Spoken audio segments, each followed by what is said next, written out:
रेखा जी अभी अभी अपने पति मुकुल जी के लिए कॉफी बनाकर किचन से निकली ही थी कि सामने से लता को आता देखकर उनका पारा चढ़ गया।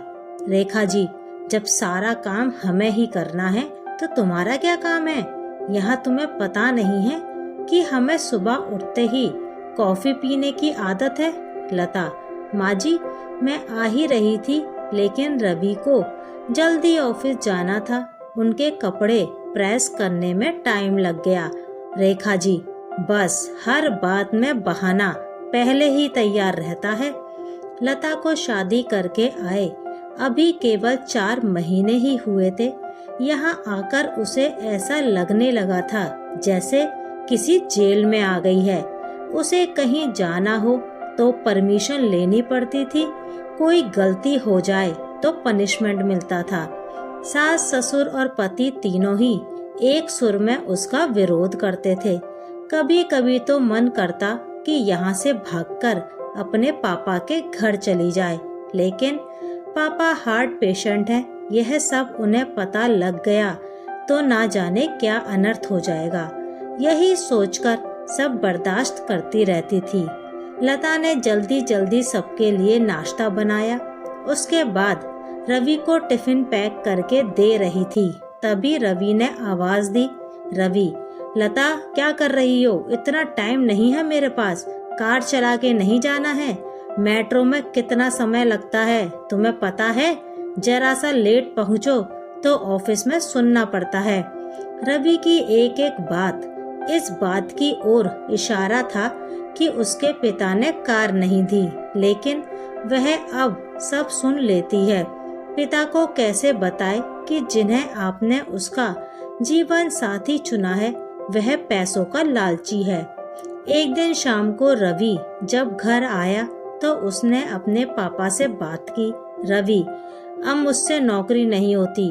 वो आपके पुराने दोस्त शर्मा जी मोटर पार्ट्स बनाते हैं, मैं चाहता हूँ कि उसकी सप्लाई शुरू कर दूँ।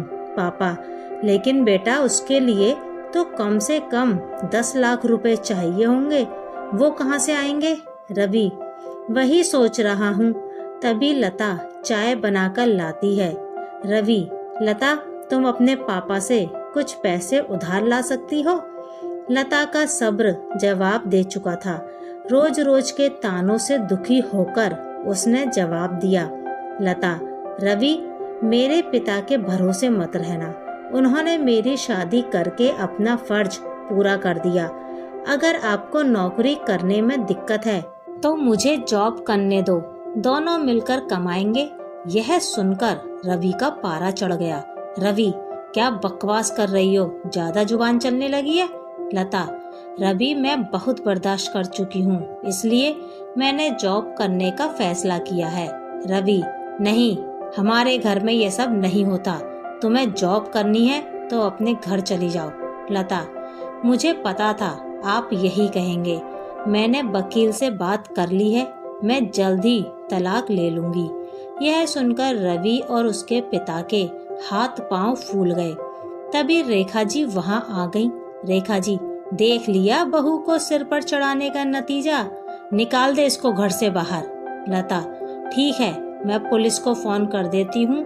आप मेरा सारा सामान और दहेज वापस कर दीजिए, साथ ही हर महीने अपनी पति की कमाई का आधा हिस्सा मैं कोर्ट से ले लूंगी। इस मकान में भी मेरा हिस्सा है, आधा मकान मेरे नाम कर दीजिए। रेखा जी, सुनो, ये क्या कह रही है? मुकुल जी, बेटी, ऐसी बातें क्यों कर रही है? आज के बाद हम तुझसे कभी कुछ नहीं कहेंगे, तू अपने कमरे में जा। लता, नहीं पापा जी, बहुत बर्दाश्त कर चुकी मैं, अब मुझसे ये दिन भर के ताने बर्दाश्त नहीं होते। आप लोग इतने लालची होंगे, ये मैंने कभी सपने में भी नहीं सोचा था। रेखा जी, इसके बाप को फोन करके बुलाइए, इसके मुंह लगने से अच्छा है उनसे डायरेक्ट बात करते हैं। लता, माँ जी, मेरे पिता हार्ट पेशेंट है, अगर इस बात को सुनकर उन्हें कुछ हो गया तो इसके जिम्मेदार आप लोग होंगे। रवि, ये तुम्हें क्या हो गया? आज से पहले तो तुमने कभी ऐसी बात नहीं की। लता, मैं आज तक आपके मम्मी पापा जी के हर ताने को बर्दाश्त करती रही। 20 लाख रुपए मेरे पापा ने शादी में खर्च किए, फिर भी आपको कार चाहिए? बिजनेस करने के लिए पैसा चाहिए? लता ने उसी समय अपना सामान पैक किया और घर छोड़ दिया।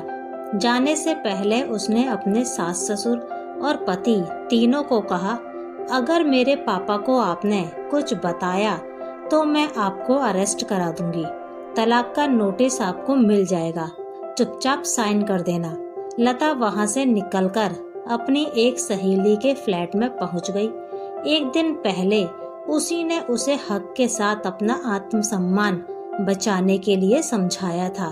लता, कोमल, मैं आ तो गई हूँ, लेकिन अब आगे क्या होगा?